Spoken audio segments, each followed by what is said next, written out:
Salut, c'est Ron Clay.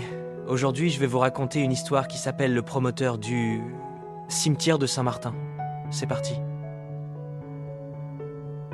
Élise avait toujours vécu avec ses morts. Pas au sens macabre du terme, non. Juste au-delà de sa petite haie de Troène, les stèles grises du cimetière de Saint-Martin se dressaient, penchées par les ans. Pour elle, cette distance de 35 mètres n'était pas une séparation, mais un pont. C'était la distance parfaite pour que les souvenirs flottent jusqu'à sa cuisine les soirs de vent, sans jamais y entrer. Le cimetière n'était pas un lieu de tristesse, mais le prolongement de son histoire. Là reposaient ses parents, ses grands-parents, et même le vieux Louis, le facteur qui avait toujours un bon mot pour elle. Cette terre n'était pas la fin, mais un silence apaisé qui protégeait son village. Un matin, une pancarte orange vif défigura le paysage. Permis de construire, 12 appartements modernes. Le plan de masse montrait un bâtiment de 3 étages, dont le coin le plus proche ne respectait même pas la moitié des 35 mètres. La pétition ne tarda pas à circuler. Les villageois se méfiaient de ce projet, mais leurs arguments étaient vagues. C'est moche, ça va dénaturer. Élise, elle, savait que c'était plus grave.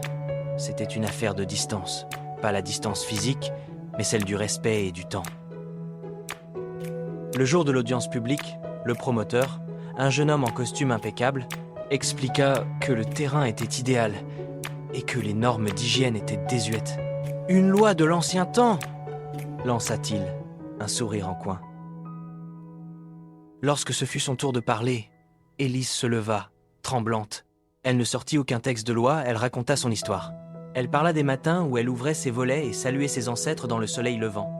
Elle parla de la paix qui régnait entre les vivants et les morts.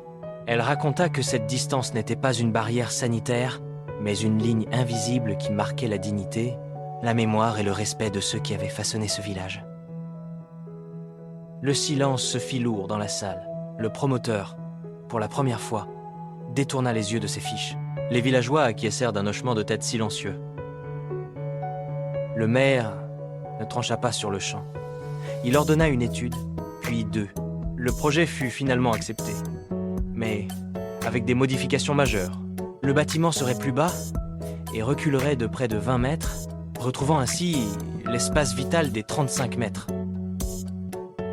Ce soir-là, en regardant le coucher du soleil rougir les tombes, Élise comprit.